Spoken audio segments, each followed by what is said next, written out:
Today, Precarious plays Metroid Prime 2 Echoes. Is this the one? Yeah, okay. Do you remember that one history, I can't remember the name of it, but there was a history teacher that in order to supplement our regular old textbook, they got a book that was written more in the style of a novel that covered a lot of things that we covered in our textbooks. So we read it as a companion to our textbook so that we wouldn't die of boredom. Yes, I do. Was it a history or English class? Yeah, or social studies or something. And maybe that happened more than once. And it was in the middle high school grades, right? Yes. Because I remember our first high school history teacher was awful. Yes. Terrible. Very bad, yes. Yeah. I think I've blocked them from my mind. I don't remember their name anymore, but they were one of the worst teachers I've ever had in my entire life. It was one of the most dangerous kinds of incompetent. Mm-hmm. Oh, dang. Okay, no. See, I was suddenly afraid that, the orange ones were a basic one that I've always been able to scan, and I had just been missing out on them. Bees. Sorry. Just need to check. No, these are little birds, I think. They're bees. They're not bees. They don't even have a stinger. It's a bat. It's a bat. That the most dangerous kind of incompetent, which is they're very bad at what they do, but they are convinced that they are actually very good. Yeah. You know? I did get that vibe. Yeah. That hurts to watch. It hurts to live through. Yeah. Because you have to be okay. It's bad for everybody. Yeah. But I have to say, in that scenario, just because of the force multiplication factor that comes along with teaching, it was definitely worse for the students. And I'm not just saying that because I was one of them. I would just say that about any bad teacher. I remember coloring a map. Yeah. For entirely too long and still getting a terrible grade on it. Oh, I remember that too. And it was so petty. It was so weird. It was so stupid because I didn't learn. I don't even remember what it was a map of. Yeah, I don't remember the point of it, but I remember it was it was just this petty exercise of authority of you need to do it exactly this way. And oh man, the thing that so it was not made clear that the specific exercise was follow the directions exactly. Instead of make a legible and useful map. Right. No one realized we're being tested on our specific ability to follow these instructions. And color this part brown and color that part. Why wouldn't you just give us a paint? Why wouldn't you do it with a computer, first off? What I did is I did a better job. Yes. Me too. Right. Which is why we both went on to be graphic designers, because it's no, I'm not putting these two colors together. They're much too similar. This does not. But it was especially frustrating for me because you know what I did? I remember exactly what I did to earn my poor grade, right? Yeah, what did you do? I delicately, I gently colored in everything as it was supposed to be, right? But then I used different hash lines, the same color, just pressing more darkly. To make a texture?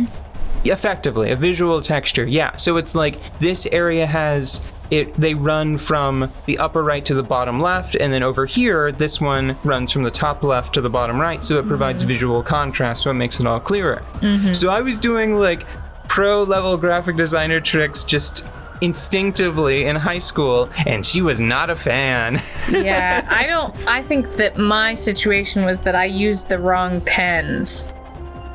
She wanted us to use a very specific kind of pen, and It was really bizarre. It was so bizarre. But going back to the other better history teacher, I have never connected with history as much. It was like a crash course.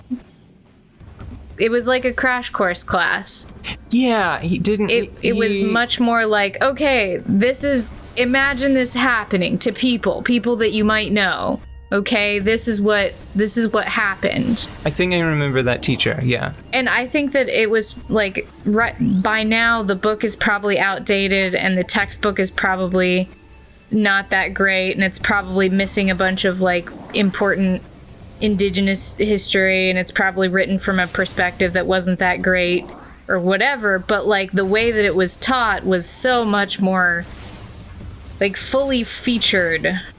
And it was like, okay, we're gonna have a test and you don't have to remember any of the dates. Just give me like a timeline. Like I remember give me the relationships. Yeah, I remember having to list like several historical events in order. Mm-hmm. Yeah. Like without the dates present. Like what happened, what was the cause and effect of these events?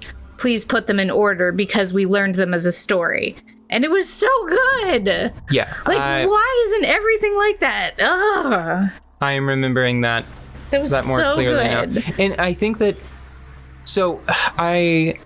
one of the things that made that class such a success for me was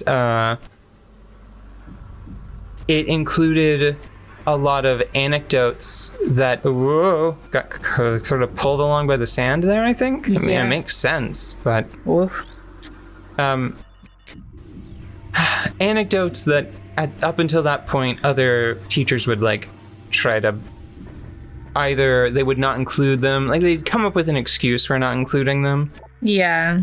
Now I do think that here's the problem, right? Mm-hmm.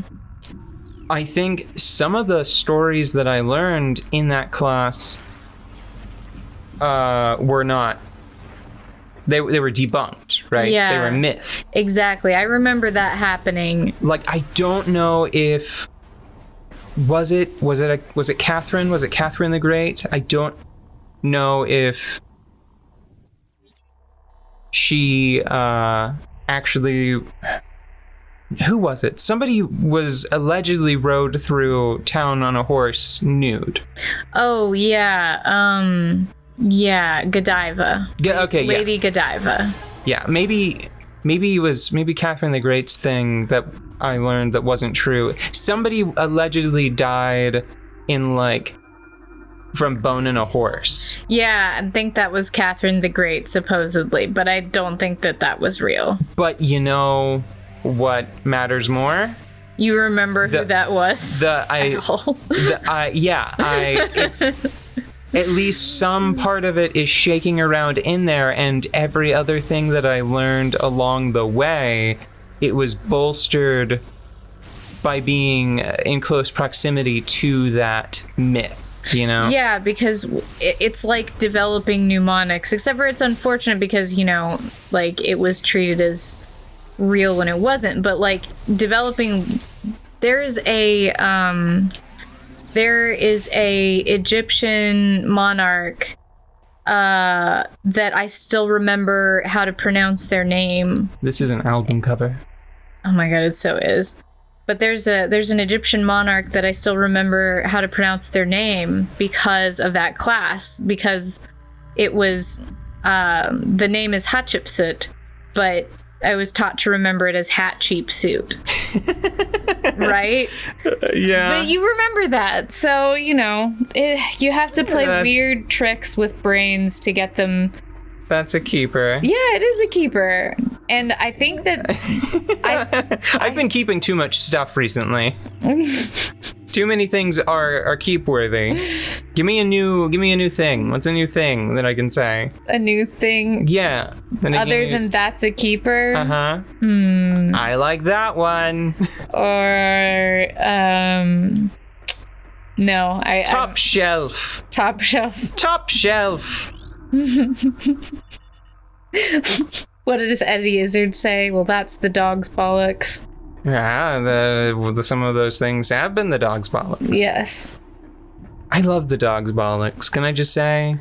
I know that we've got an end in episode, which is probably a perfect time because I'm not sure if this is like a fake out arena where like you walk through it and it looks like something's gonna come at you. Well, here's the trick: because this is a light world, dark world thing. Maybe nothing happens here, but something happens in the dark world version. Yeah, and I gotta say, the lightning's pretty ominous. Have you been seeing that? Nah, that's friendly lightning. We're in the light world. Everything's friendly in the light world. Sure. Even the lightning is friendlier in the light world. Okay. But the dog's bollocks, depending on context, it can either be something very good or very bad.